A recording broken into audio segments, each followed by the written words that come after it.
Hello everyone, welcome back to Buried Files.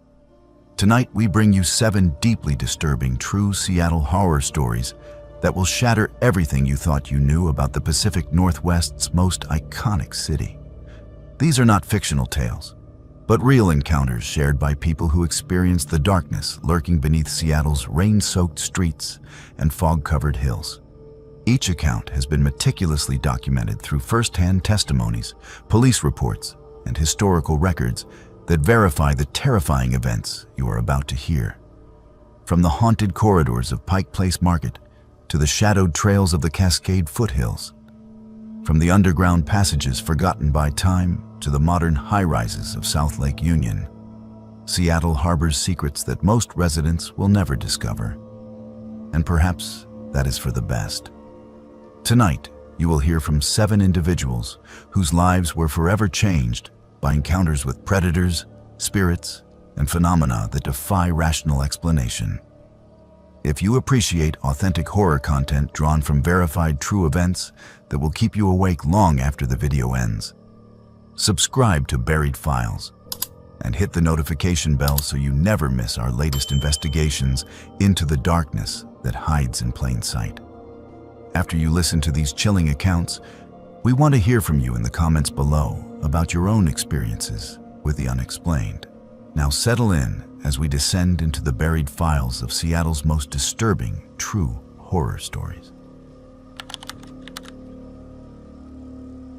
This happened when I was about 14 years old, living in Capitol Hill, just a few blocks from the old Harvard Exit Theater. My name is George, and back then I thought I knew Seattle inside and out. I had grown up in the city, rode the bus alone since I was 12, and considered myself pretty street smart for a kid who spent most of his time reading comic books and playing video games. Looking back now, I realize how naive I actually was. How close I came to becoming another statistic, another missing person poster taped to a telephone pole that people walk past without really seeing. It was a Thursday in early November, one of those gray Seattle afternoons where the sky hangs so low and heavy that it feels like you could reach up and touch it.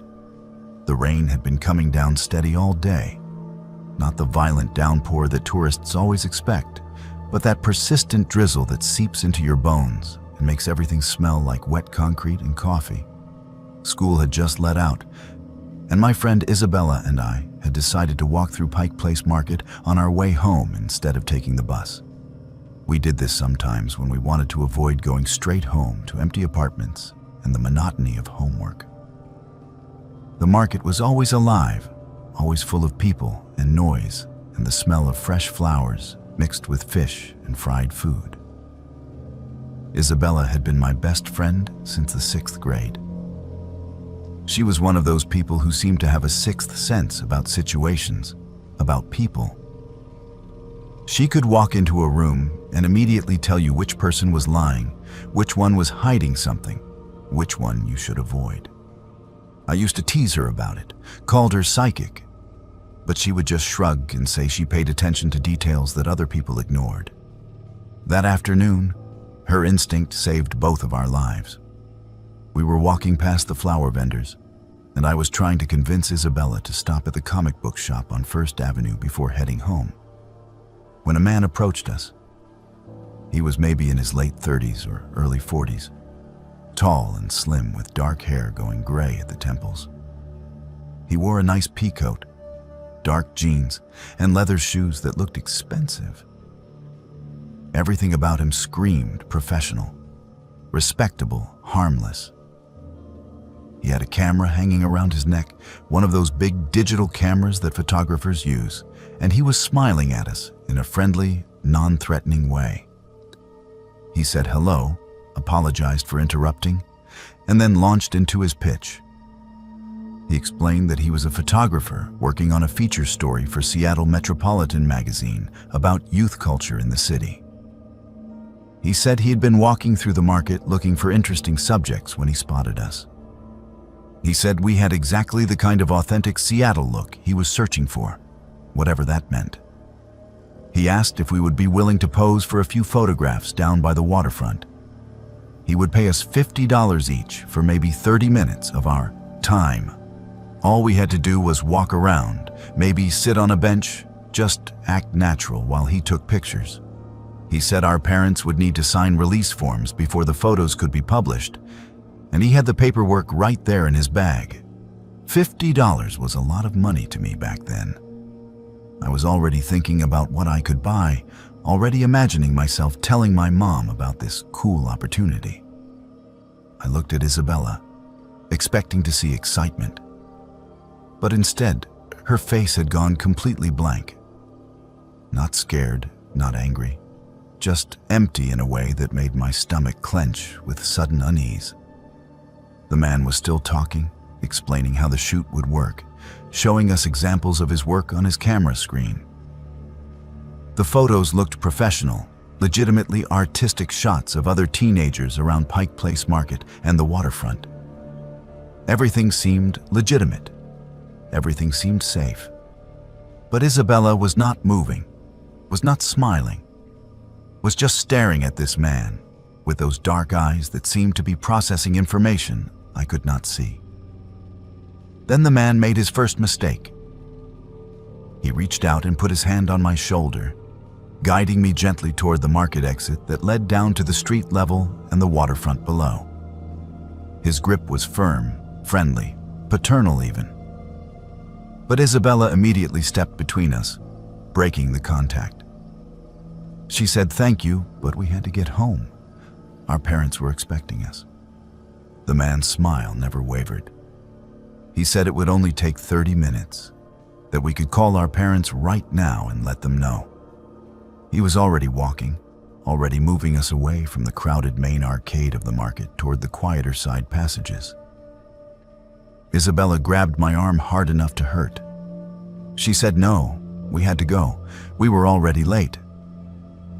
I was confused, a little annoyed even. This seemed like easy money, a cool story to tell at school. But something in Isabella's voice made me pause, made me actually look at the situation instead of just seeing what I wanted to see. The man's smile had changed.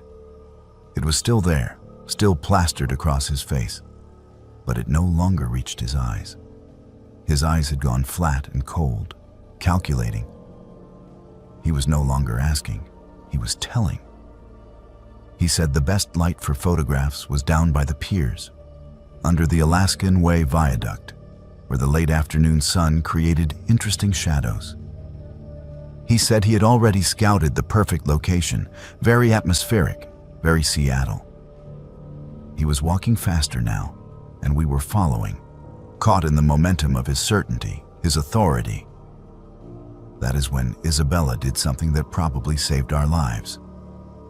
She stopped walking, turned to me, and said very loudly that she had just remembered we were supposed to meet her mom at the Starbucks on First Avenue 10 minutes ago.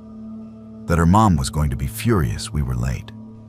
The lie was so specific, so believable, delivered with such conviction that even I almost believed it for a second. She grabbed my hand and started pulling me back toward the main market arcade, toward the crowds and the noise and the safety of witnesses. The man's expression finally cracked. For just a moment, I saw something beneath the friendly photographer mask. Something ugly and angry and predatory. He called after us, said we were being rude, that we had wasted his time. His voice had changed too, had lost that warm professional tone, and taken on an edge that made the hair on my neck stand up. We did not run at first. We walked quickly, purposefully, back through the market. But then we heard footsteps behind us, quick and determined, and Isabella whispered, "Run." So we ran. We ran through the market, dodging tourists and vendors, our shoes slapping on the wet tile floors. We ran down Post Alley, that narrow brick passage that runs behind the market, where the famous gum wall creates a sticky rainbow of colors, and the smell of rain mixes with the sweet rot of old chewing gum. I could hear him behind us, could hear his breathing and his footsteps echoing off the brick walls. The alley was nearly empty. Just a few people with umbrellas hurrying to wherever they needed to be, not paying attention to two kids running like their lives depended on it. Isabella pulled me into a small Italian restaurant, one of those cramped places with checkered tablecloths and old photos of Italy on the walls. We pushed through the door so hard that the bell above it clattered wildly, causing everyone inside to look up. We ran to the back of the restaurant, past confused diners, and I pressed my face against the rain-streaked window that looked out onto Post Alley. My heart was hammering so hard I could feel it in my throat, and I was breathing in short gasps that made my chest hurt. Isabella was next to me, silent and watchful, her hand still gripping mine. We saw him come around the corner. He had stopped running and was walking now, scanning the alley, looking in the windows of shops and restaurants. He walked past our window, so close I could have reached out and touched the glass. He stood there for a moment right outside, and I held my breath, terrified that he would look in, that he would see us. But he was looking ahead, searching the alley beyond. After what felt like hours but was probably only 20 minutes, he finally walked away, disappearing around a corner. A waiter approached us, asked if we were okay, if we needed help. Isabella, calm as anything, told him we were fine. We were just waiting for the rain to let up before walking home. The waiter looked skeptical, but nodded and went back to work. We stayed there for another 30 minutes, watching the alley, making sure the man was really gone before we finally left. We did not talk about it on the walk home. We did not talk about it the next day at school. It was not until almost 3 weeks later, when Isabella called me crying, that we finally acknowledged what had almost happened. She had been watching the local news with her mom and had seen a story about a man arrested near the Seattle waterfront for attempting to abduct a teenage girl. He had approached her outside Pike Place Market, claimed to be a photographer working on a magazine story, offered her money to pose for pictures down by the piers. But this girl had run immediately, had screamed, had caused enough of a scene that witnesses intervened and police were called. The news showed his photo. It was him. Same face, same peacoat, same camera. The reporter said police believed he had been using the photographer's story for months, maybe years, targeting teenagers around Pike Place Market and other tourist areas. They had found photographs in his apartment, hundreds of them, of kids around the city. They were investigating whether he was connected to several missing person cases going back over a decade. I felt sick. I felt cold and hollow and terrified in a way I had never experienced before. We had been so close. If Isabella had not insisted we leave, if she had not grabbed my hand and run, if we had followed him down to those deserted piers under the viaduct where the homeless sleep in cardboard shelters and nobody pays attention to screams that might just be seagulls, I did not want to think about what would have happened. I still do not want to think about it. To this day, I never walk through Post Alley without looking over my shoulder. I am 32 years old now, and I still feel a spike of anxiety when I see someone with a professional camera approaching strangers on the street. I still think about how easily I was fooled, how eagerly I was ready to follow a predator to a secondary location for $50 and the chance to be in a magazine.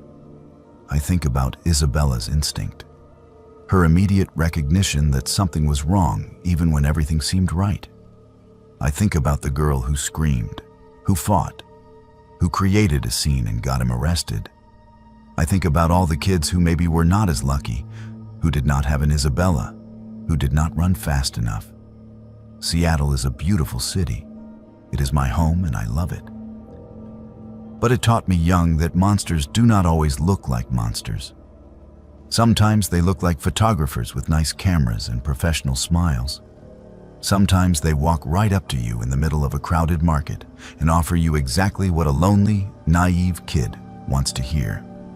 And sometimes, if you are very lucky, you have a friend who sees through the disguise and pulls you back from the edge before it is too late.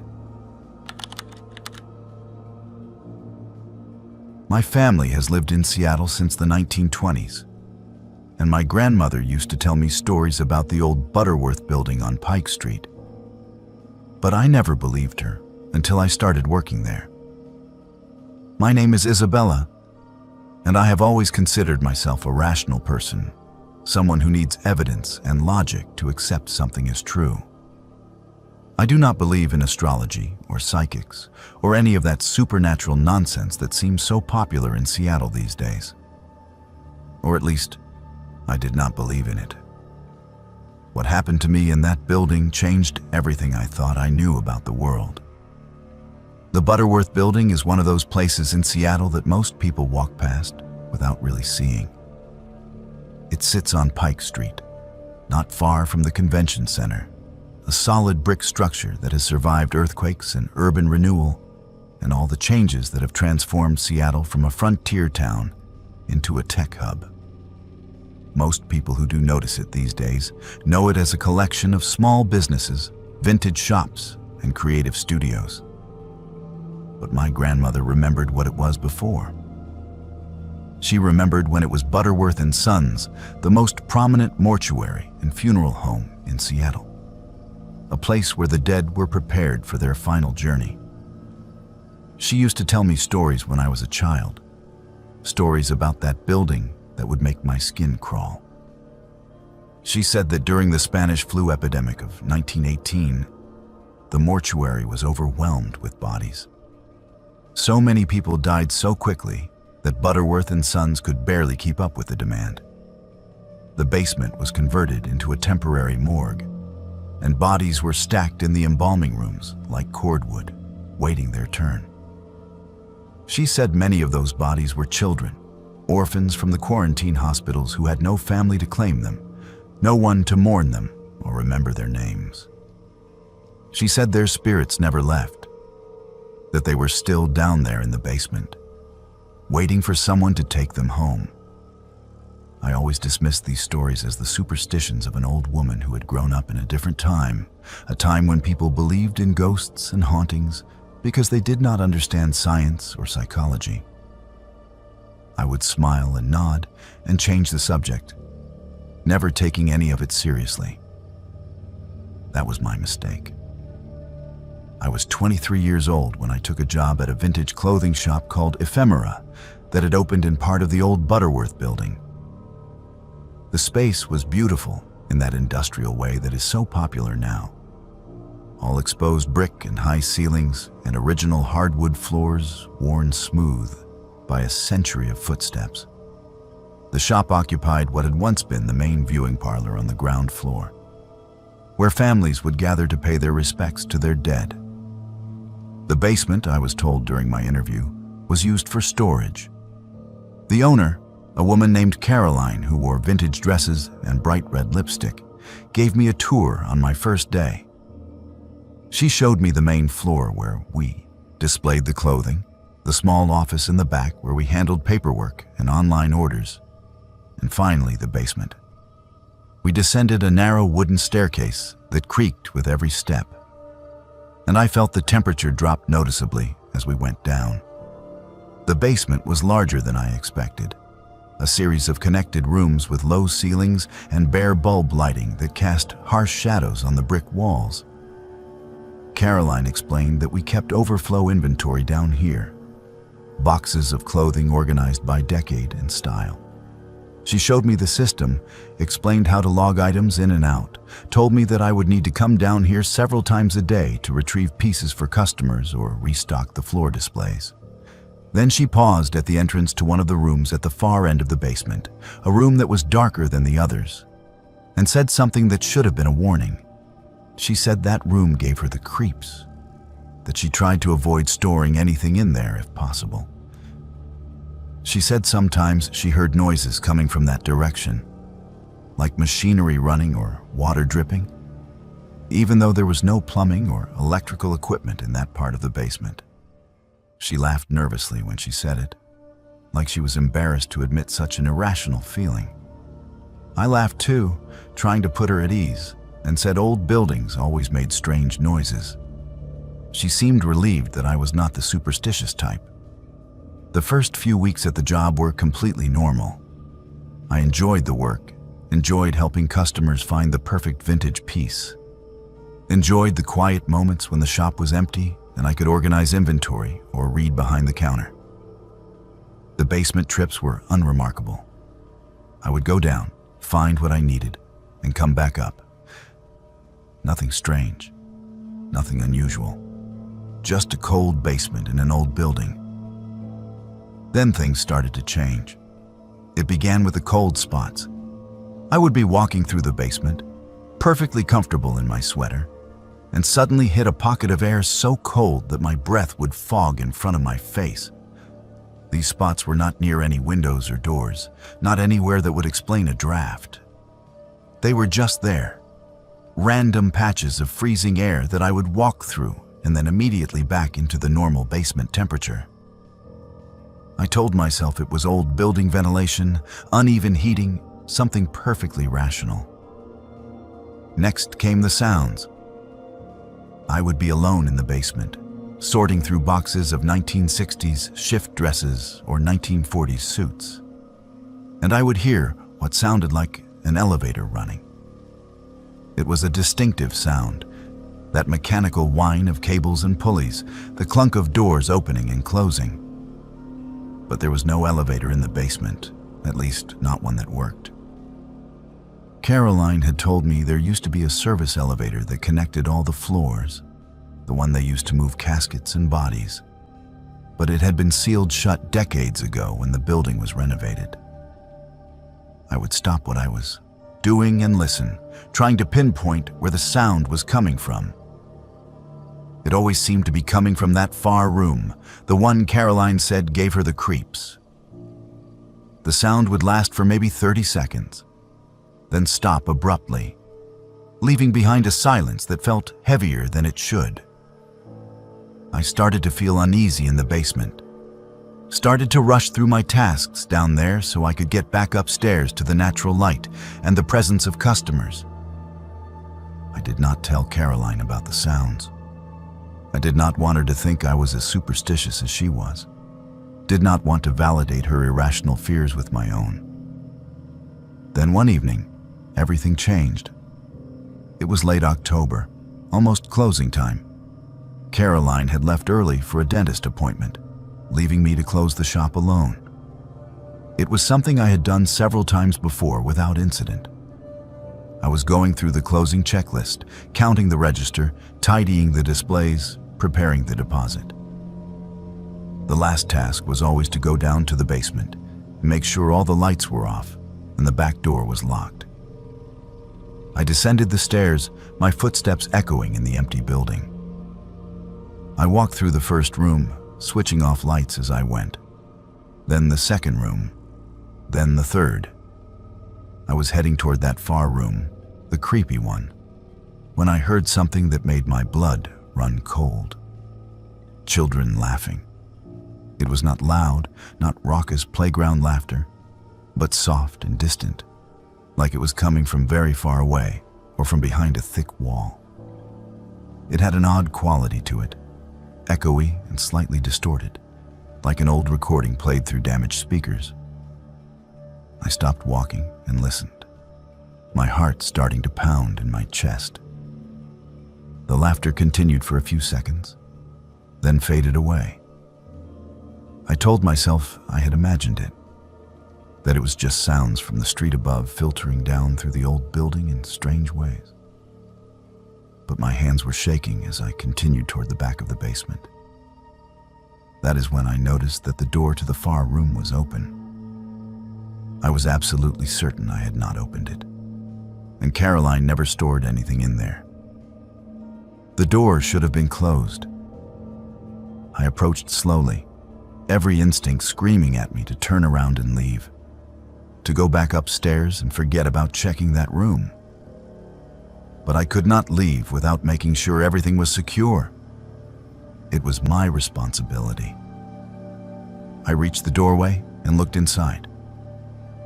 The room was empty except for a few broken wooden chairs stacked in one corner. The single bare bulb that hung from the ceiling was on, casting everything in harsh white light that created deep shadows. I stepped inside to turn off the light, and that is when the smell hit me.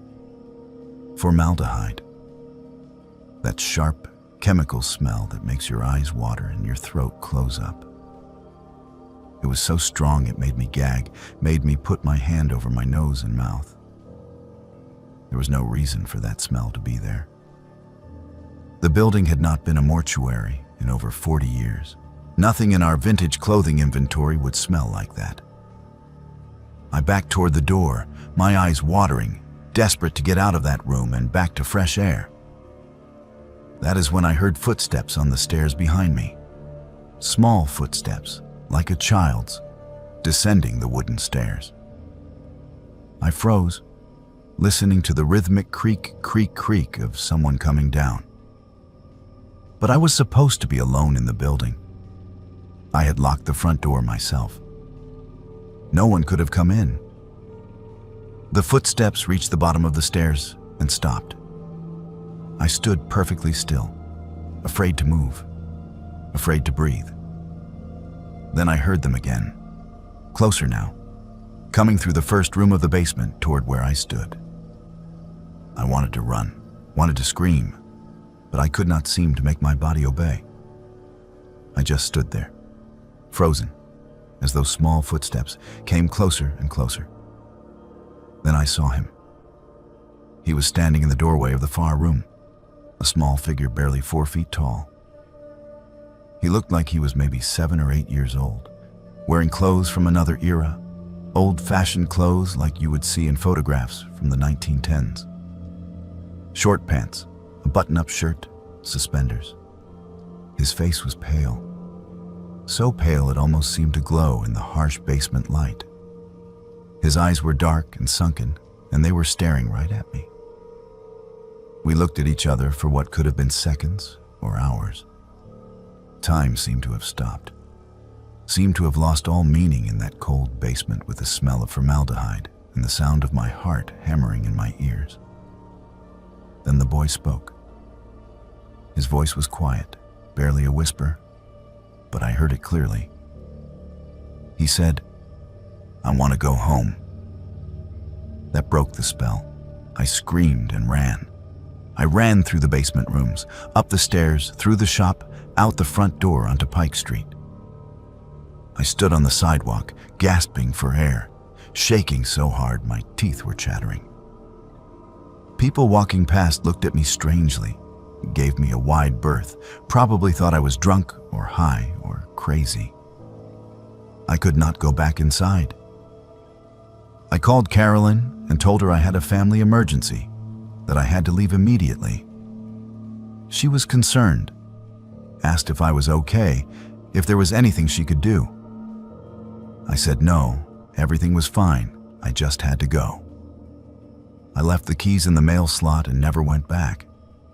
I quit the next day by text message, gave some excuse about taking a job closer to home.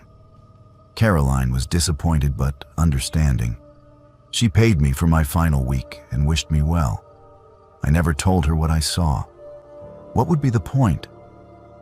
She would either think I was crazy or be forced to confront something she clearly already suspected about that building. But I could not leave it alone. I needed to understand what I had seen, needed some rational explanation that would let me sleep at night. So I started researching the history of the Butterworth building, digging through old newspaper archives at the Seattle Public Library, looking through historical society records, anything I could find about the mortuary and what happened there. What I discovered made everything worse. During the Spanish flu epidemic of 1918, Seattle was hit particularly hard. The mortuary records from Butterworth and Sons during that period showed they processed over 300 bodies in a 6-week span, triple their normal capacity. Many of those bodies were children who had died in the quarantine hospitals and orphanages. At least 47 children were processed through that basement with no family to claim them, no one to arrange funerals or burials. They were buried in unmarked graves in a pauper's section of the cemetery, their names recorded only in the mortuary ledgers. I found their names, all 47 of them, listed in fading ink in a ledger book that was more than a century old. Children aged 2 to 12, dead from influenza, alone and forgotten. The ledger noted that most of them were prepared for burial in the basement embalming rooms because the main floor viewing parlors were constantly occupied with paying customers, with families who could afford proper funerals. I think about that boy I saw sometimes. Think about his pale face and his dark eyes and his small voice saying he wanted to go home. I think about all those children who died alone in quarantine, who were processed like inventory in a basement, who were buried without ceremony in graves that do not even have headstones. I think about how their last moments on earth were in that cold basement that smells like formaldehyde, and how maybe some part of them never left. I still drive past that building sometimes when I am in that part of town. I cannot help it. I always slow down and look at the basement windows, those small windows at street level that are usually dark. And sometimes, I swear I can see small faces watching from inside, pale and patient, still waiting after all these years for someone to take them home. I am an avid hiker, and I thought I knew every trail in the Cascades within 50 miles of Seattle. But I had never heard of the 13 steps until I stumbled onto them. My name is Harry, and I've been hiking the Pacific Northwest since I was a teenager. I know these mountains, know these forests, know the way the light filters through the old-growth cedars and Douglas firs in that specific green-gold way that exists nowhere else on Earth.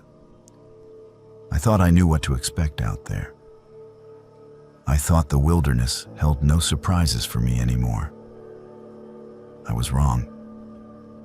It was early September, that perfect time of year when the summer heat has broken, but the fall rains have not yet begun in earnest. The trails are empty of tourists, the foliage is still green and lush, and you can hike for hours without seeing another soul. That is exactly what I was looking for that Saturday morning when I drove out to the Maltby area, to a trailhead I had hiked dozens of times before. I was alone, which was not unusual for me. My friends often complained that I was too intense about hiking, that I moved too fast and wanted to cover too many miles for a casual weekend outing. So I'd gotten used to going solo, used to the solitude and the rhythm of my own footsteps on the trail, the sound of my own breathing in the quiet forest. I enjoyed it. There is something meditative about hiking alone, something that clears the mind and strips away all the noise of daily life. I had seen photos online of a waterfall in this area, a small cascade that was supposed to be particularly beautiful this time of year. The photos showed moss-covered rocks and water tumbling into a clear pool, sunlight breaking through the canopy in dramatic rays. It looked like something out of a fantasy movie, and I wanted to see it in person, wanted to photograph it myself. The problem was that the exact location was not marked on any trail map. The photographer who posted the images had been deliberately vague about where it was, probably trying to keep the spot from being overrun. So I was improvising, using the photos as reference and my own knowledge of the area to guess where the waterfall might be. I hiked the main trail for about 2 miles, then started looking for places where a smaller creek might branch off, where there might be a cascade hidden back in the trees. After another half-hour of searching, I spotted what looked like an old trail, barely visible, overgrown with ferns and salal, but still showing the slight depression in the forest floor that indicates a path. I followed it. The trail was narrow and steep, winding between massive cedars and over fallen logs slick with moss and fungi. I had to watch my footing carefully, had to use my hands sometimes to steady myself on the rocks. The forest grew darker as I went deeper, the canopy closing overhead until only scattered patches of light made it through to the forest floor. It was beautiful, in that primal, slightly unsettling way that old-growth forest can be, where you feel very small and very temporary in the presence of trees that have been standing for centuries. I hiked for maybe 20 minutes on this overgrown path, and I was starting to think I had made a mistake, that this trail was not going to lead anywhere useful, when I came around a bend and saw them. The steps. They were made of stone, old stone worn smooth by time and weather. They descended into the earth at a steep angle, disappearing into darkness below. There were 13 of them. I counted. Each step was maybe 8 inches high and 2 feet deep, cut from what looked like granite or some other hard stone. They led down to an iron door set into the hillside, a door that looked like it belonged to a root cellar or some kind of old storage facility. The door was rusted and weathered, but still solid. It had a heavy iron handle and what looked like the remains of a padlock, broken and hanging loose. There was no sign indicating what this was, no historical marker or explanation, just steps leading down to a door in the middle of nowhere, miles from any road or building. I stood there for a long moment, trying to figure out what I was looking at. Was this some kind of old mine entrance? A forgotten bunker from World War II? The Cascades are full of abandoned infrastructure from logging operations and early settlements, places that nature has been slowly reclaiming for decades. This could be anything. Curiosity got the better of caution. I descended the steps, counting as I went. 1, 2, 3, 4, 5, 6, 7, 8, 9, 10, 11, 12, 13. The air grew noticeably colder as I descended, and I could smell earth and stone and something else. Something organic and slightly rotten like mushrooms or decay. At the bottom, I reached out and touched the iron door. It was warm, not hot, but distinctly warm to the touch, which made no sense given the cold air surrounding it. I tried the handle. It was locked or stuck or both. The door would not budge. I put my ear against the metal and listened. At first, I heard nothing, just the faint sound of wind in the trees above me. But then, very faintly, I heard something else. Voices. Multiple voices speaking in unison, a rhythmic chanting or singing that was too muffled for me to make out words. It sounded like it was coming from far away, from deep underground. Every rational part of my brain was telling me this was just acoustics, just sound traveling in strange ways through the earth and the old door. Maybe there were hikers somewhere nearby, and their voices were carrying through some underground passage or rock formation. But it did not sound like casual conversation. It sounded deliberate, ritualistic, like a prayer or an incantation. I stepped back from the door, suddenly very aware of how alone I was, how far from the main trail, how no one knew exactly where I had gone. If something happened to me out here, if I got hurt or lost, it could be days before anyone found me. The thought sent a spike of anxiety through my chest.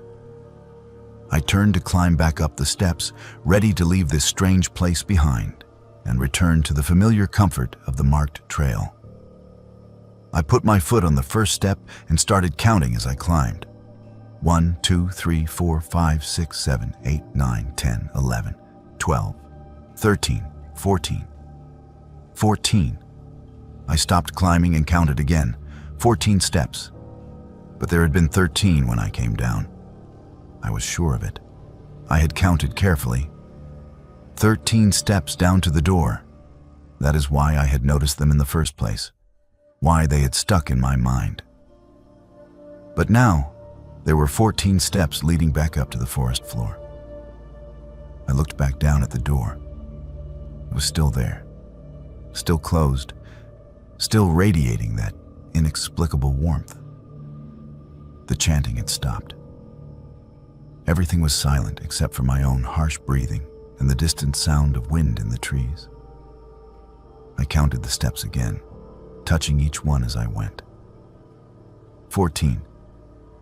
Definitely 14. That is when I heard the sound behind me, from the direction of the door. The scrape of metal on metal, like a handle being turned, like a door being opened. I did not look back. I just ran. I scrambled up those 14 steps as fast as I could, using my hands, my feet slipping on the smooth stone. I could hear footsteps behind me now, heavy footsteps climbing from the door, someone or something following me up from that dark place below the earth. I reached the top of the steps and kept running, crashing through the ferns and salal, not caring about the noise I was making, not caring about the branches that whipped across my face and arms. I ran until my lungs burned and my legs felt like rubber, until I broke out of the overgrown trail back onto the main hiking path. Only then did I stop and look back, gasping for breath, my heart hammering so hard I could feel it in my throat. There was nothing behind me, just trees and ferns and filtered sunlight. No footsteps, no pursuer, just the quiet forest. I stood there for a long time, trying to calm down, trying to convince myself that I had panicked over nothing, that I had let my imagination run away with me in a moment of disorientation. But I could not shake the feeling that something had been following me. That if I had looked back at that door, I would have seen something I was not meant to see. I made my way back to the trailhead, back to my car. I did not try to find the waterfall. I just wanted to be out of those woods, wanted to be around other people, wanted to be somewhere that made sense. But I could not leave it alone. When I got home, I started searching online for any information about stone steps in the Maltby area, about old structures or historical sites in those woods. I found nothing. Then I started searching for urban legends, for strange stories about the Cascades near Seattle. That is when I found a forum post from 3 years ago. Someone else had found the steps. They described them exactly as I had seen them, 13 stone steps leading down to an iron door. But this person had tried to open the door and claimed to have gotten it partially open before fear drove them away. They said they saw torchlight inside, saw what looked like a stone chamber stretching back into the hillside, saw figures in robes standing in a circle around something on the floor. They ran, just like I had. The comments on that post were mostly dismissive, people saying it was a creative writing exercise or someone looking for attention. But one comment stuck with me. It was from a user with no profile picture and a randomly generated username.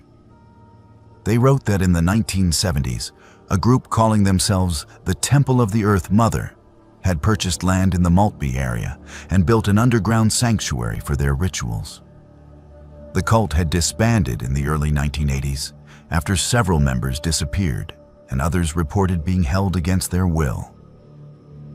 Police had raided the property but found nothing, no buildings, no people, no evidence of any crime. The land was eventually sold at auction, and the whole incident was largely forgotten. The comment ended with a warning. They said that anyone who counts all the steps and opens the door joins the temple, that you become part of their circle whether you want to or not, that the number of steps changes depending on whether you are being invited in or driven away. They said if you are meant to join them, you will count 13 steps down and 13 steps up, and the door will open easily. But if you are not meant to be there, the number of steps will change, and you will hear them coming for you. I do not know if any of that is true, I do not know if that forum post was real or if the comment was just someone playing along with the scary story. But I do know what I experienced. I know I counted 13 steps down and 14 steps back up. I know I heard footsteps following me.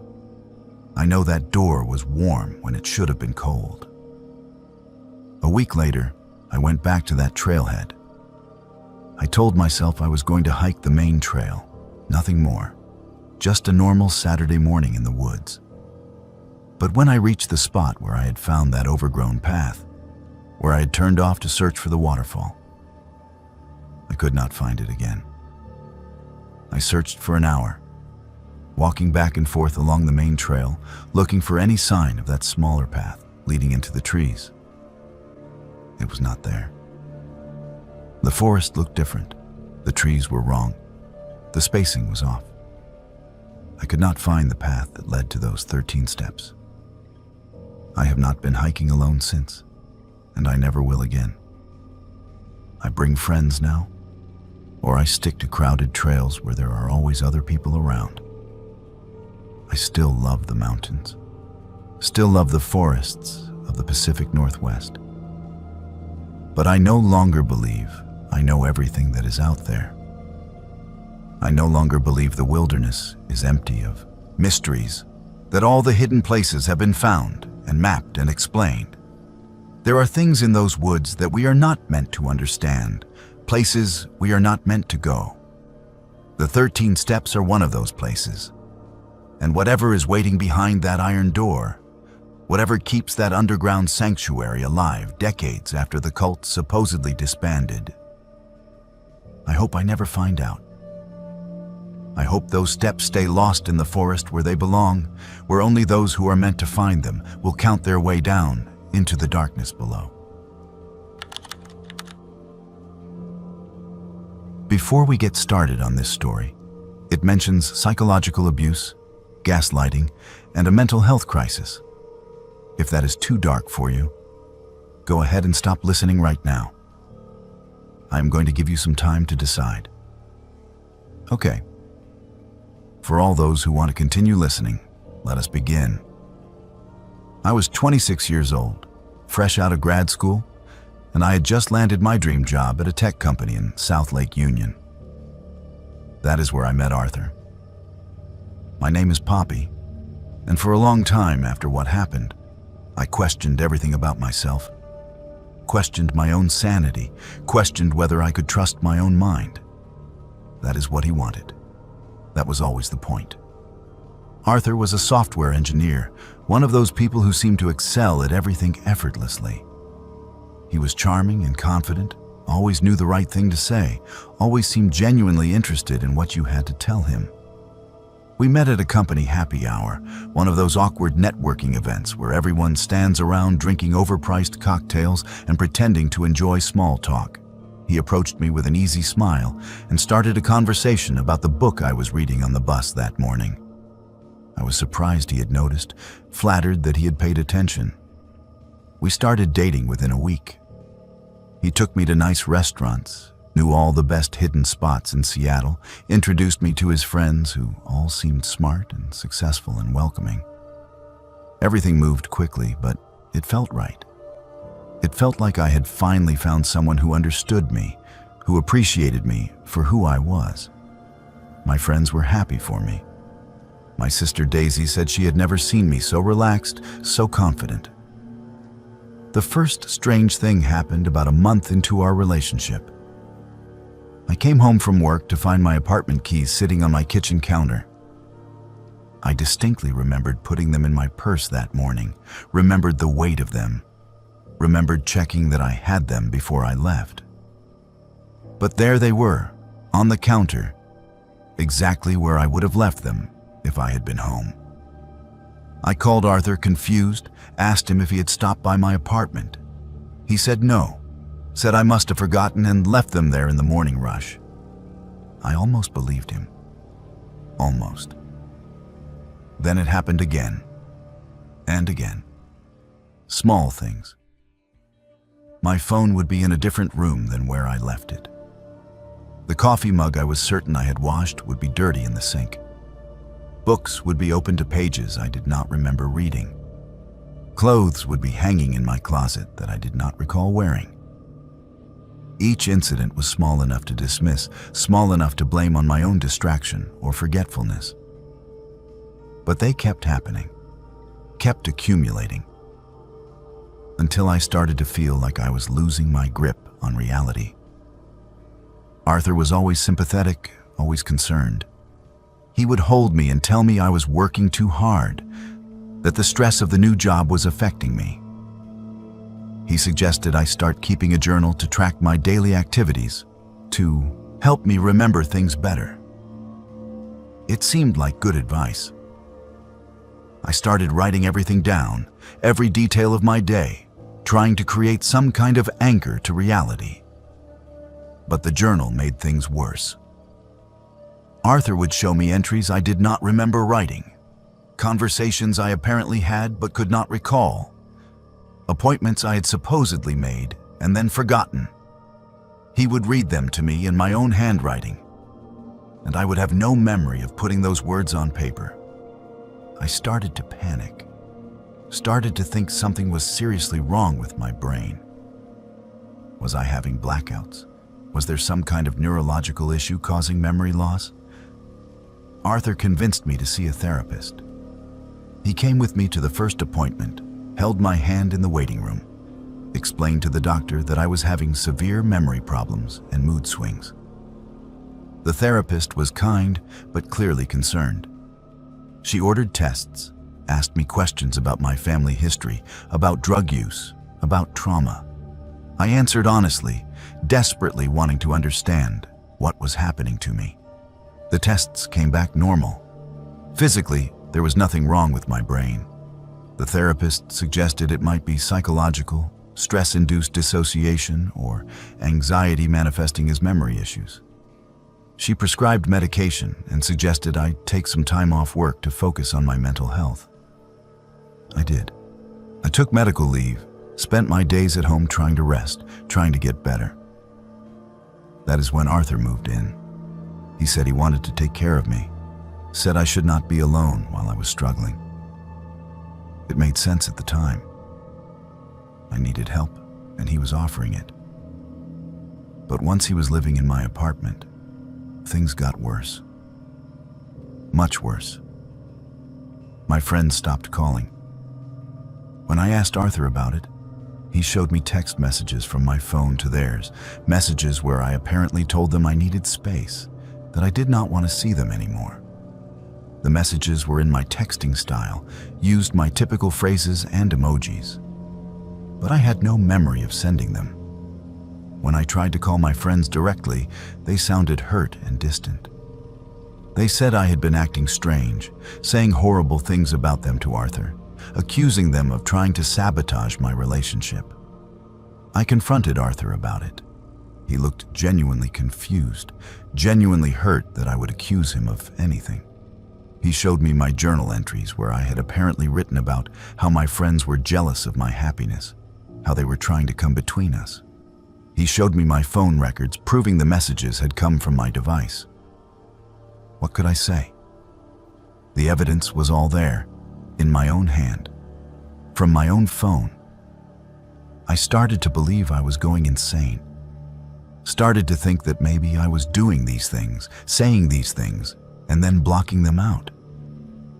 Maybe the person I thought I was did not actually exist. Maybe I was someone else entirely, someone cruel and paranoid and unstable, and the real me was just now coming to the surface.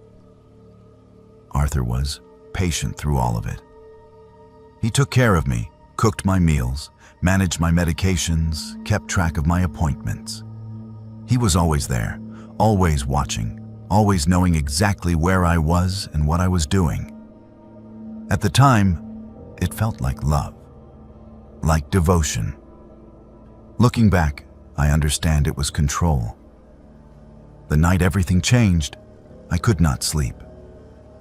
The medication made me drowsy, but also gave me vivid, disturbing dreams that would jolt me awake in a panic. It was maybe 3 in the morning, and Arthur was asleep next to me, his breathing deep and even. I got up carefully, trying not to wake him, and went into the living room. I sat on the couch in the dark, trying to calm my racing thoughts, trying to figure out how my life had fallen apart so completely in just a few months. That is when I saw his laptop. He had left it open on the coffee table, the screen dark but not closed. I had never looked through Arthur's computer before, had never felt the need to. But something made me reach out that night, made me tap the keyboard to wake the screen. It was not password protected. The browser was still open to a tab, and what I saw there made my blood run cold. It was a forum, some kind of online community I had never heard of. The thread Arthur had been reading was titled Advanced Gaslighting Techniques. I scrolled through it, my hands shaking, reading post after post from people discussing how to psychologically manipulate their partners, how to make someone doubt their own reality, how to isolate them from friends and family. Arthur had been an active participant. He had dozens of posts asking for advice, sharing his own experiences, bragging about his successes. He described what he was doing to me in clinical detached language like I was some kind of experiment. He talked about installing spyware on my phone that let him send messages as me and delete incoming calls and texts. He talked about how he would sneak into my apartment before we were officially dating and move things around to make me think I was forgetful. He talked about writing in my journal while I slept, mimicking my handwriting after weeks of practice. I kept reading, kept clicking through his post history, discovering more and more evidence of a calculated, systematic campaign to destroy my sense of self. He had been planning this from the beginning, had targeted me specifically because I seemed trusting and compliant. He had researched psychological conditioning techniques, had studied how to break someone down and rebuild them as someone dependent and controllable. I felt like I was going to be sick. I felt rage and horror and a strange kind of relief all at once. I was not crazy. I had not been imagining things or forgetting things or losing my grip on reality. Everything that had happened was real, was intentional, was done to me deliberately by someone I loved and trusted. I took photos of everything with my phone, screenshots of the forum posts, pictures of the laptop screen. I worked quickly and quietly, terrified that Arthur would wake up and catch me. When I had documented everything I could find, I closed the laptop and went back to the bedroom. I climbed into bed next to him, my heart pounding so loud I was sure it would wake him. But he just slept on, peaceful and undisturbed. I did not sleep at all that night. I lay there in the dark, planning. I could not confront him. I could not let him know that I knew. Men like Arthur, men who were capable of this kind of calculated cruelty, were dangerous when cornered. I needed to be smart. I needed to get out safely. The next morning, I pretended everything was normal. I smiled and ate the breakfast Arthur made me and took the medication he handed me. I watched him get ready for work, kissed him goodbye at the door, and the moment he was gone, I started packing. I took only what I could carry, only what was essential. I called my sister Daisy from a payphone in a grocery store parking lot because I did not trust my own cell phone anymore.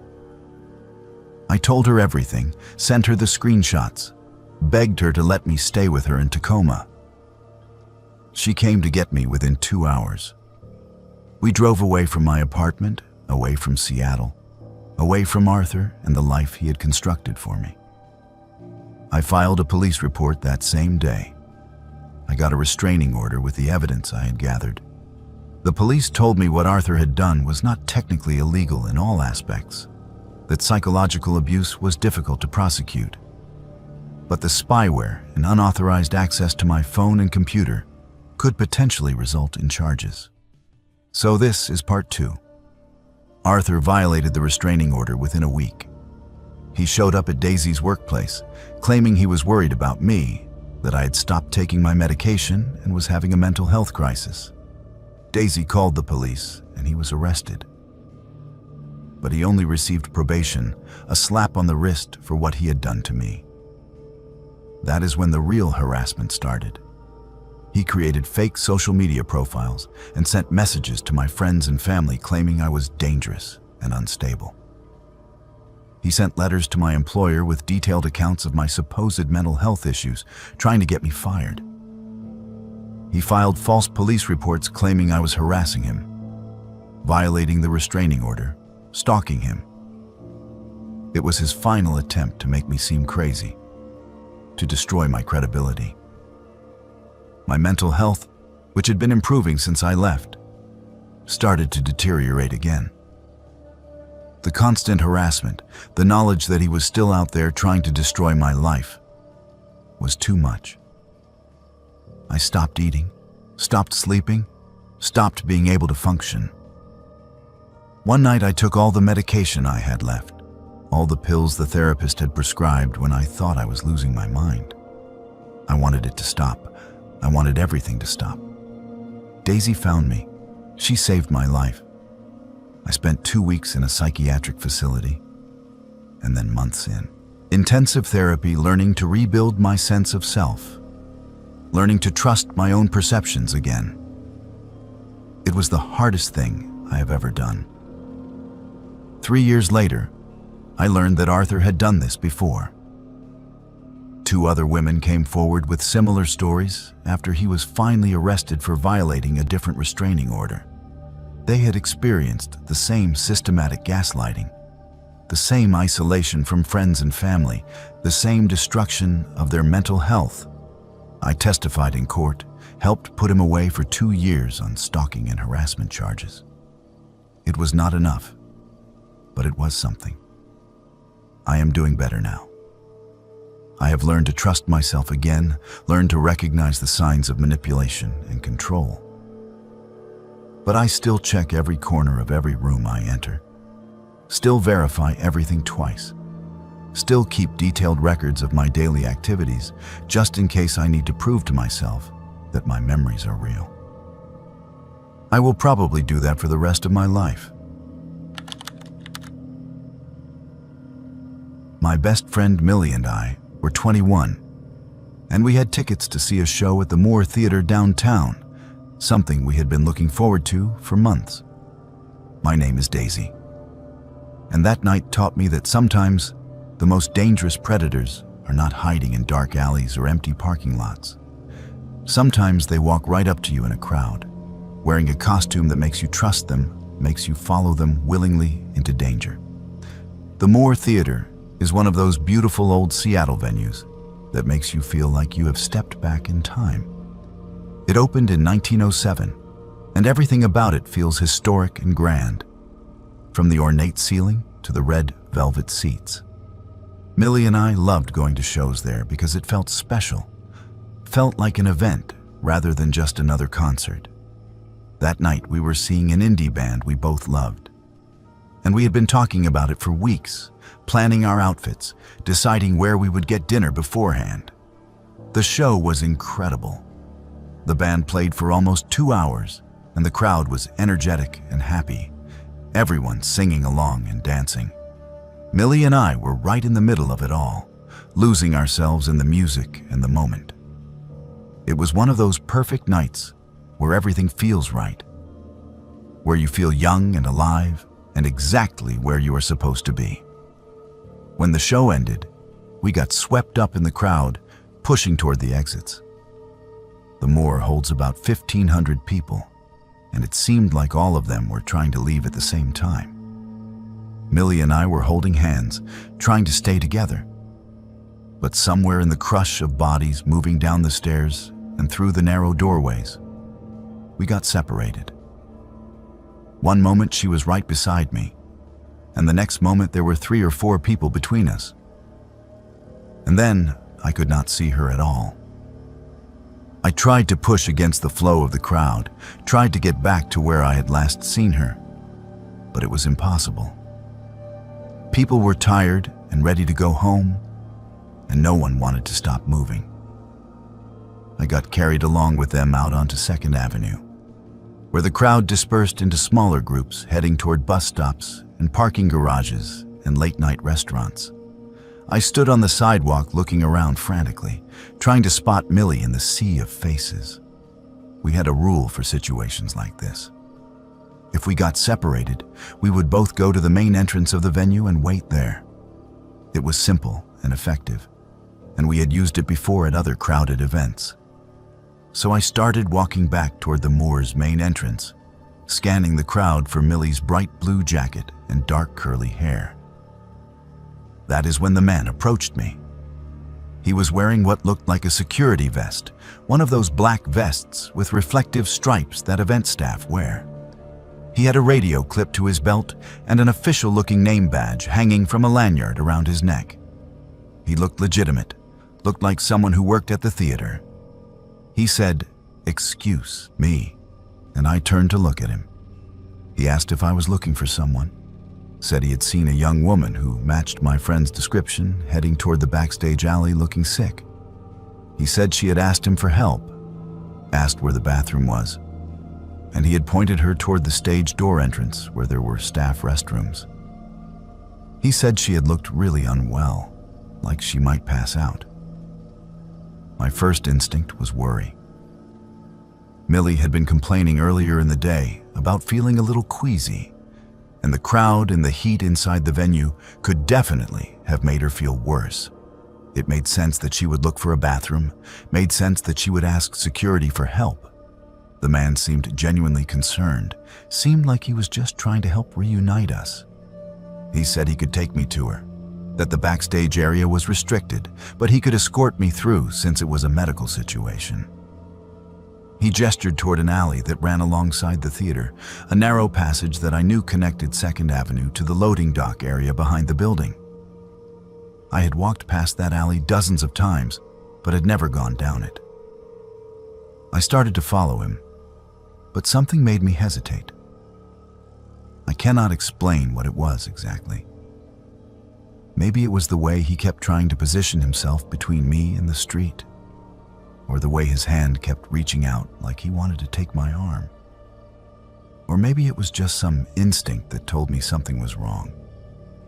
Whatever it was, I stopped walking. I said I would just call my friend instead. Pulled out my phone to dial Millie's number. The man's expression changed for just a second. Just a flicker of something that was not concern or helpfulness.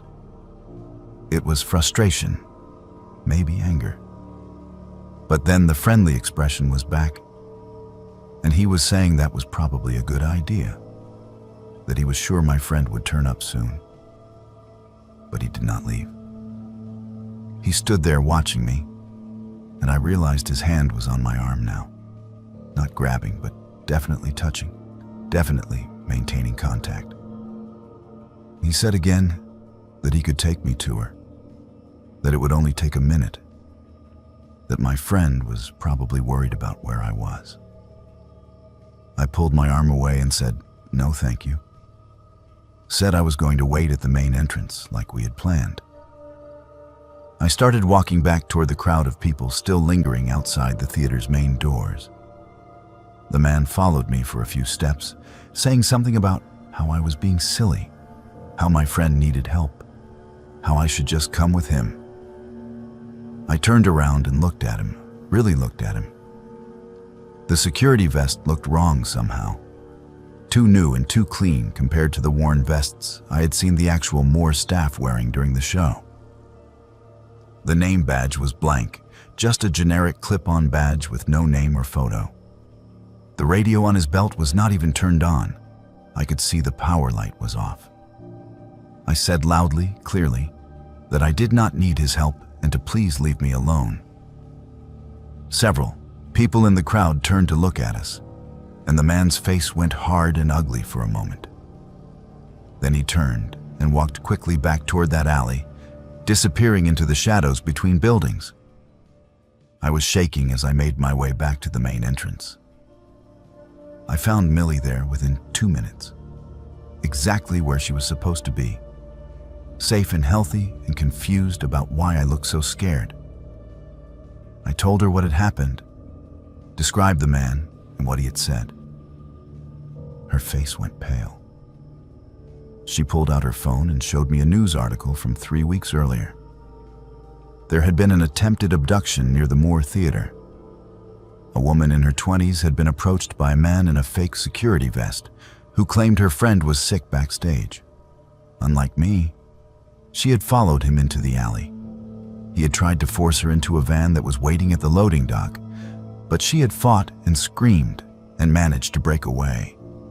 The article included a description of the suspect. It matched the man who had just approached me. We found actual Moore Theater security staff and reported what had happened. They immediately radioed police and took a detailed description from me.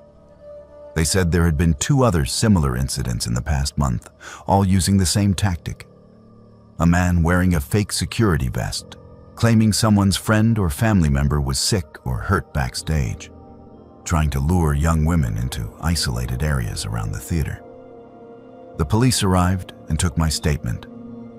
They asked me to look at some photos, and I identified the man from a lineup of images. They said they had been looking for him for weeks, that he had been targeting women leaving concerts and events at several downtown venues. They had surveillance footage from other locations, but had not been able to identify him or catch him in the act. My description and the fact that he had tried again at the Moore gave them fresh leads to pursue. I found out 2 weeks later that they had arrested him. He was attempting the same scheme outside a different concert venue. But this time, undercover officers were watching. They caught him trying to lead a woman toward a parking garage, caught him with zip ties and duct tape in his pockets. The police said I was lucky, that if I had followed him into that alley, if I had not stopped and questioned what was happening, the outcome could have been very different. Millie and I still go to concerts together, still love live music and the energy of a crowd. But we do not go to downtown Seattle venues anymore. We stick to smaller neighborhood theaters, places where we can park close and walk directly from the car to the entrance and back again. We keep our phones charged and our keys in our hands. We never let ourselves get separated in a crowd, and if we do, we immediately text rather than going to look for each other. I think about that night often. Think about how easily I almost followed that man. He looked legitimate, sounded legitimate, played perfectly on my worry for my friend. If I had been a little more drunk, a little more distracted, a little less suspicious by nature, I would have walked right into that alley with him. I would have become another statistic, another cautionary tale, another reason for young women to be afraid. The thing that haunts me most is how many times I had seen that man before and never noticed him. When the police showed me the surveillance footage from other venues, I recognized him. He had been at other shows Millie and I had attended, other nights when we had been in those crowds, other moments when he could have approached us. He had been watching, waiting, choosing his targets carefully. I never go to downtown Seattle shows anymore without keeping my phone fully charged and my keys between my fingers. I trust my instincts now. Trust that feeling when something seems wrong, even if I cannot articulate why. And I never, ever follow someone who claims to be security without verifying it first, without seeing their real credentials, without making sure other people know where I am going. Those few seconds of hesitation, that small voice that told me to stop and think, probably saved my life that night. I listen to that voice now. I always will. I took a job as a night security guard at an office building in Pioneer Square to help pay for college. The building dated back to the 1890s, and I was told it survived the Great Seattle Fire. My name is Jacob, and what happened to me during those night shifts changed everything I thought I understood about reality, about history, about the thin membrane that separates our world from whatever existed before us. Pioneer Square is the oldest neighborhood in Seattle, and the buildings there carry weight, carry history in a way that newer parts of the city do not.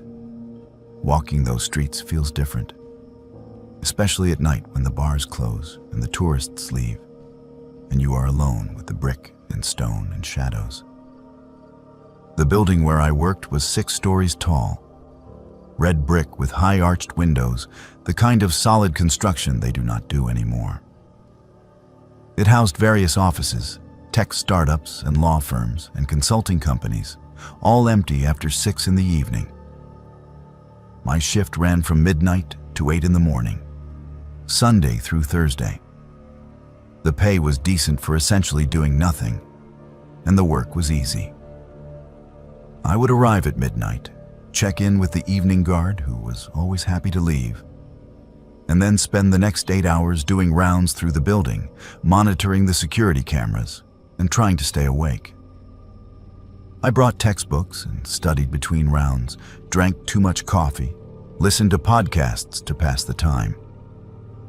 The building had 6 floors above ground. The security office was in the lobby, a small room with monitors showing feeds from cameras throughout the building. My routine was simple. Every 2 hours, I would do a complete sweep of the building, taking the elevator to the 6th floor and then walking down the stairs, checking each floor as I descended. I would make sure all the doors were locked, all the lights in the stairwells were working, everything was as it should be. Then I would return to the security office and wait for the next round. I had been working there for about 3 weeks when it happened. It was a Tuesday night, or technically Wednesday morning, around 2 in the morning. The building was dead quiet in that way that old buildings get at night. Not silent, but filled with small sounds. The settling of old wood, the hum of HVAC systems, the occasional creak that makes you look up from whatever you are doing. I finished my 2 o'clock round without incident and returned to the security office. I was tired, fighting to keep my eyes open despite the coffee. I decided to do another round at 3 instead of 4, hoping the movement would wake me up. So at 3 in the morning, I left the security office and walked to the elevator bay. There were 2 elevators in the building, old ones that had been modernized over the years, but still retained their original brass fixtures and wood paneling. I pressed the call button and waited. The elevator on the right arrived first. The doors, sliding open with that characteristic ding. I stepped inside and pressed the button for the 6th floor. The elevator started to move, but instead of ascending, it descended. I watched the floor indicator above the doors, watched the number 1 light up, then a moment later go dark. The elevator was going down. There was no basement level in this building, at least not one I had access to or knew about. The building plans I'd been shown during my training only showed 6 floors above ground and the lobby level. But the elevator kept descending for several seconds before it finally stopped with a gentle bump. The doors opened. I stood there staring at what I was seeing, my brain struggling to process it. This was not a basement I recognized. The walls were old brick, not the painted concrete you would expect in a modern basement. The lighting came from gas lamps mounted on the walls, actual gas lamps with flickering flames, casting orange light and deep shadows. The air that drifted into the elevator smelled of earth and stone and something organic, like old wood or coal smoke. I could see a hallway stretching ahead, the brick walls on either side, the gas lamps spaced every 10 feet or so, creating pools of light. The floor was packed dirt, not concrete or tile. This was not right. This was not possible. I had never heard of this level, had never seen it on any building diagram, had never been told about it during my training. Every instinct told me to press the button for the lobby, to close those doors, get back to familiar territory. But curiosity, that terrible human curiosity that overrides common sense, made me step forward. I stepped out of the elevator into that impossible hallway. The temperature was noticeably cooler than the building above, maybe 50 degrees. Cold enough that I could see my breath in small clouds. The gas lamps hissed softly, their flames dancing and creating moving shadows on the brick walls. I turned and looked back at the elevator. It looked wrong here.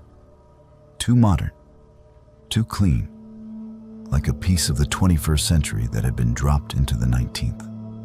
I started walking down the hallway, my footsteps making soft sounds on the packed earth floor.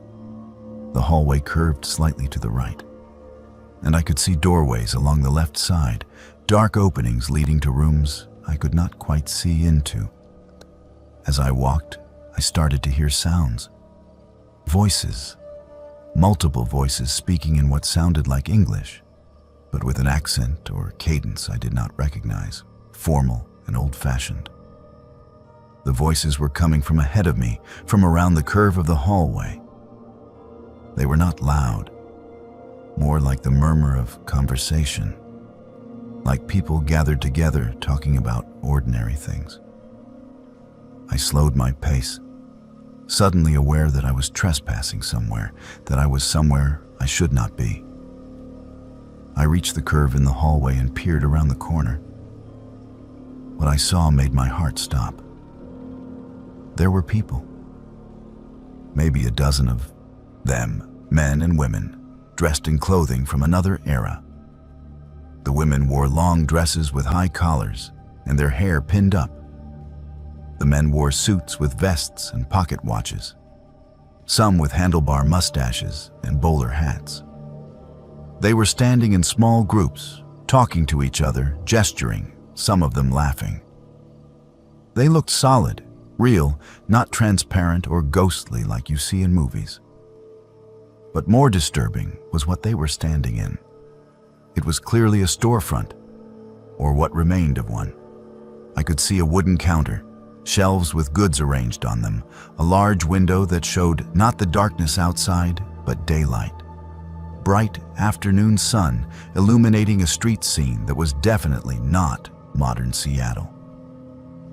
The buildings across the street were wooden, and I could see horses, actual horses pulling wagons. I must have made a sound, a gasp, or a sharp intake of breath, because several of the people turned to look in my direction. Not at me exactly, more like they heard something but could not quite locate the source.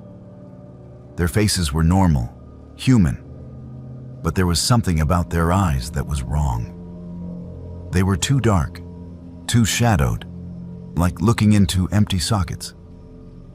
One of them, a man in a brown suit, started walking toward where I stood. He was looking right at me now, his head tilted slightly like he was trying to bring me into focus. His mouth moved, and I heard him speak, though his voice sounded like it was coming from very far away or through water. He said, "Who are you? You should not be here." That broke the paralysis that had frozen me in place. I turned and ran. I ran back down that brick hallway, my footsteps echoing off the walls, the gas lamps flickering as I passed. Behind me, I could hear more voices, could hear footsteps, multiple people following me. I did not look back. I just ran for that elevator, praying it would still be there, praying the doors would not have closed. The elevator was there, doors still open, still lit with modern fluorescent light that looked impossibly bright compared to the gas lamps.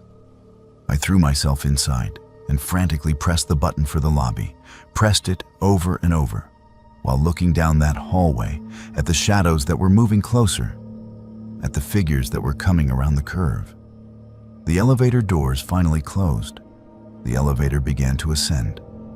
I watched the floor indicator, watched it light up with L for lobby, and felt a relief so intense it made my legs weak. The doors opened onto the familiar lobby, the modern tile floors and recessed lighting, and the door to the security office.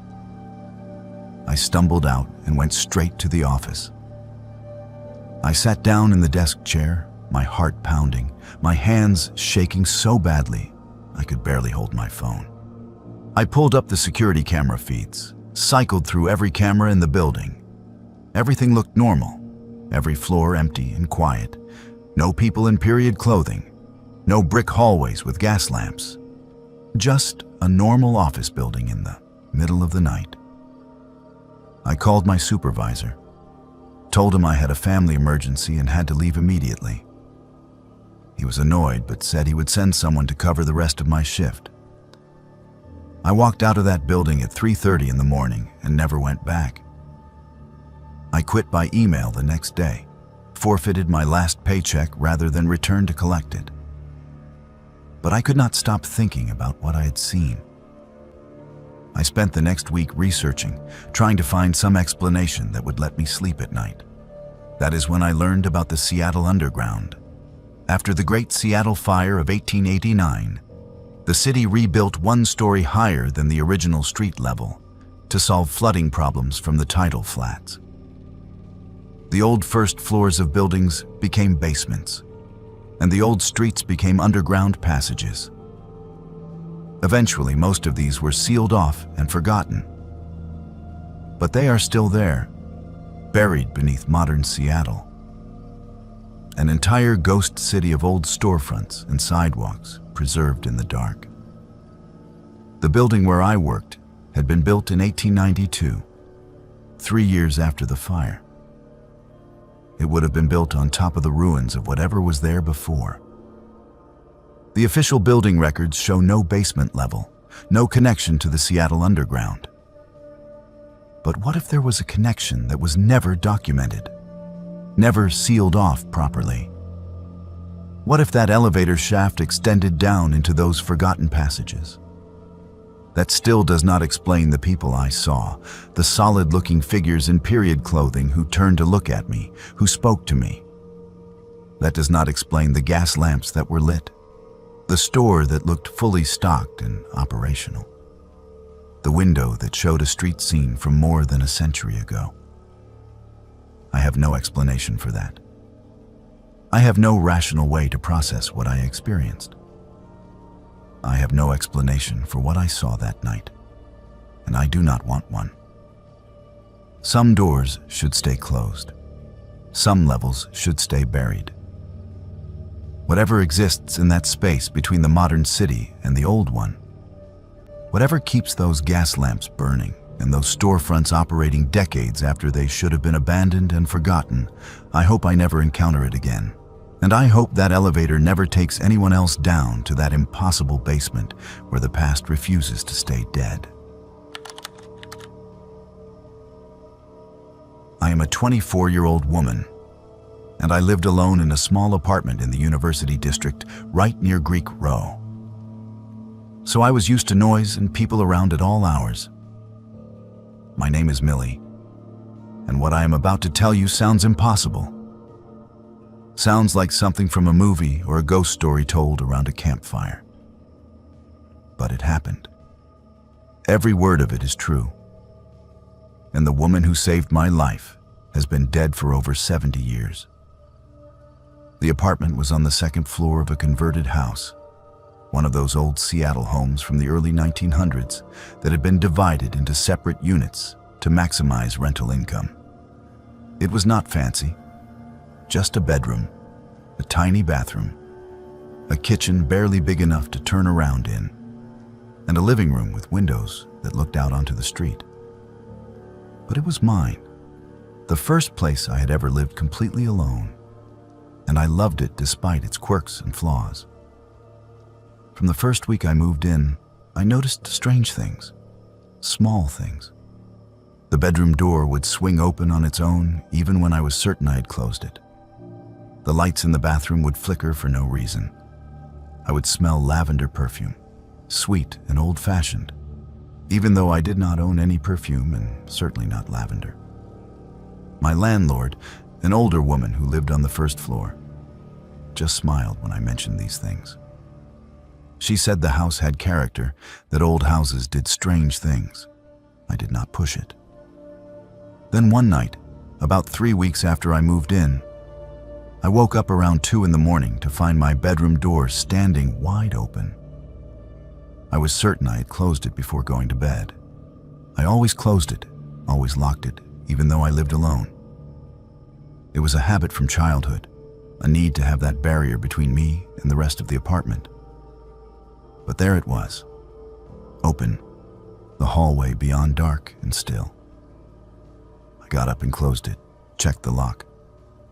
Everything seemed fine. I went back to bed but could not shake the feeling that something was off, that something was different. I lay there in the dark, listening to the sounds of the house, the creaks and groans that old buildings make as they settle. Then I smelled it. Lavender. Strong and unmistakable, like someone wearing too much perfume had just walked past my bed. I turned on the light. The room was empty. Just me and my furniture and that overwhelming smell of flowers. I checked the window, thinking maybe it was coming from outside. Maybe someone in the house next door. But the smell was too strong, too present, like the source was right there in the room with me. I did not sleep well that night, and I started to pay more attention to the strange occurrences in the apartment. The bedroom door opening happened almost every night. Items would move, small things. A book I left on the coffee table would be on the kitchen counter. My keys would be by the door when I was certain I had left them in my purse. The lavender smell came and went, sometimes faint, sometimes so strong it made my eyes water. I decided to do some research. I went to the University of Washington Library and searched through old Seattle City directories and newspaper archives, trying to find information about the house, about who had lived there before it was converted into apartments. It took me almost a week of searching, but I finally found something. In 1952, a woman named Rosie Sutton had been murdered in that house. She was 28 years old, lived alone on the second floor, worked as a secretary downtown. Her ex-boyfriend had broken in one night, angry that she had ended their relationship, angry that she had moved on. He stabbed her in her bedroom. She died before the ambulance arrived. He was caught, tried, and sent to prison, where he died 15 years later. The article included a photo of Rosie. She was pretty, with dark hair styled in the fashion of the early 50s, wearing a dress with a modest collar and a pearl necklace. She looked kind, looked like someone you would want to be friends with. The article mentioned that neighbors remembered her love of gardening, particularly lavender, which she grew in pots on her windowsill. I sat in the library staring at that old newspaper photograph and felt a chill run down my spine. The lavender smell, the protective feeling I sometimes got in the apartment, like someone was watching over me. The door that opened on its own. It all made a horrible kind of sense. I should have been terrified. I should have moved out immediately, found a different apartment, gotten away from a place where a woman had been murdered in the same bedroom where I slept every night. But I did not feel afraid. The presence in the apartment, whatever it was, did not feel malevolent or threatening. It felt protective, watchful, like Rosie was still there, still looking out for the young woman living alone in her old home. I started talking to her. I know how that sounds. But late at night, when I smelled the lavender or saw the bedroom door open, I would say hello, would thank her for keeping me company. Sometimes I would tell her about my day, about classes at the university or problems with friends. I never got a response, never saw anything or heard a voice. But the apartment felt warmer somehow, felt less lonely. Then one night, about 4 months after I moved in, everything changed. I had gone to bed early, around 11, exhausted from a long day of classes and work. I fell asleep quickly and slept deeply until something woke me. I did not know what at first. I just opened my eyes and found myself completely alert, my heart pounding with adrenaline, even though I had no idea why. Then I heard it. A sound from the living room. A footstep. Then another. Someone was in my apartment. I froze in bed, barely breathing, listening. More footsteps, slow and deliberate. Someone moving through my living room toward the bedroom. My phone was in the living room, charging on the kitchen counter. I had no way to call for help. The bedroom door was closed, and I could see the handle starting to turn. That is when my bedroom door slammed shut. Not just closed, but slammed with such force that the whole wall shook. Then I heard the lock engage, that distinctive click of the deadbolt sliding into place. But I was in bed.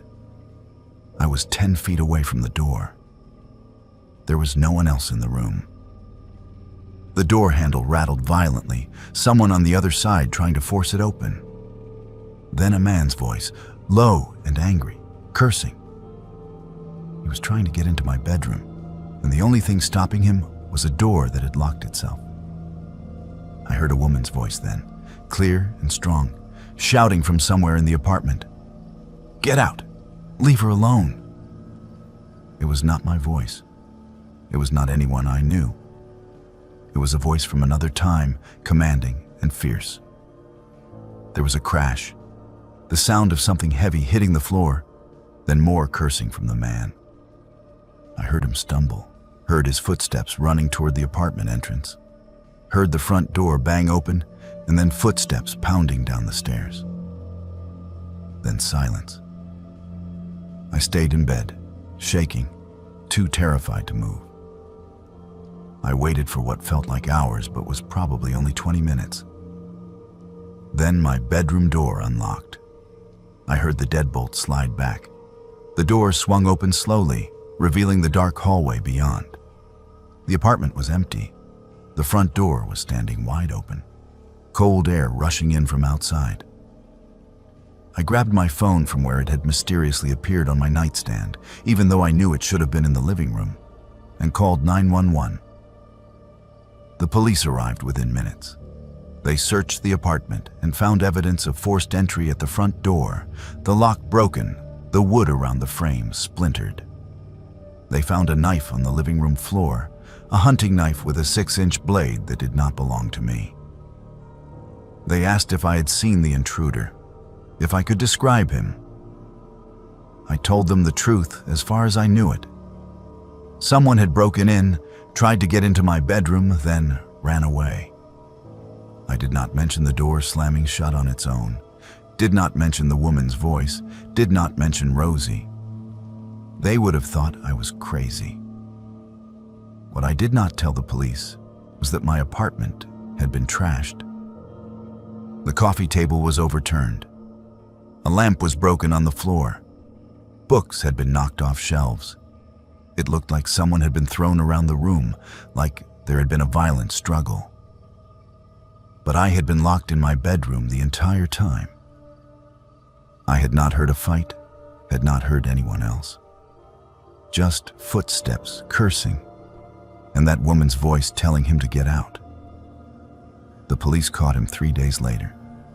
He had been following me for weeks, they said. Watching my routine, learning my schedule, waiting for the right opportunity.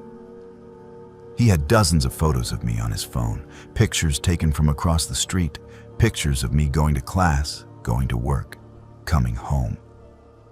The police found evidence that he had been planning this for a long time, that he had chosen his moment carefully. When they arrested him, he kept talking about the woman. He said a woman in an old-fashioned dress, hair styled like it was the 1950s, had attacked him in my apartment. He said she threw a lamp at him, pushed him, screamed at him to leave. He said her eyes were wrong, too dark like empty holes.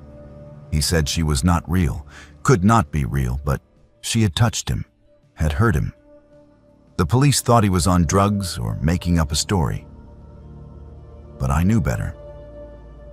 I pulled up the old newspaper photo of Rosie Sutton and showed it to the police officer taking my statement. I asked if this looked like the woman the intruder described. The officer looked at the photo, then at me, clearly confused about why I was showing him a newspaper clipping from 1952. He confirmed it matched the description the intruder had given, then asked how I knew. I said she used to live in my apartment, that she died there protecting herself from a man who broke in. The officer did not know what to say to that. I still live in that apartment. I know that seems strange. Seems like I should have moved out after what happened. But I feel safer here than I would anywhere else. I know Rosie is still here, still watching over me, still protecting the young woman who lives in the home that should have been hers for so many more years. Every night before bed, I say thank you to Rosie. I thank her for saving my life, for being there when I needed her most, for not letting what happened to her happen to me. Sometimes the lavender smell gets stronger, and I know she hears me. Sometimes I wake up to find my bedroom door standing open, and I know she has been checking on me, making sure I am safe. The man who broke into my apartment is in prison now, will be for a long time. The police said I was lucky, said if I had not locked my bedroom door, he would have gotten to me, that things would have ended very differently. I did not tell them I did not lock that door. I did not tell them about the voice that shouted at him to leave, about the lamp that flew across the room, about the woman in the old-fashioned dress that only he could see. I know she is still watching over me. I know that as long as I live in this apartment, I am not alone. And I know that whatever exists beyond death, whatever keeps Rosie Sutton tethered to this place where she died protecting herself, she has chosen to extend that protection to me. I am grateful for it. I am grateful for her. And I hope that somehow, in whatever way she can understand, she knows that her death was not meaningless, that she is still saving lives, still fighting back against the kind of man who took hers. Every night before I go to sleep, I make sure to say it out loud. Thank you, Rosie. Thank you for being here. Thank you for keeping me safe.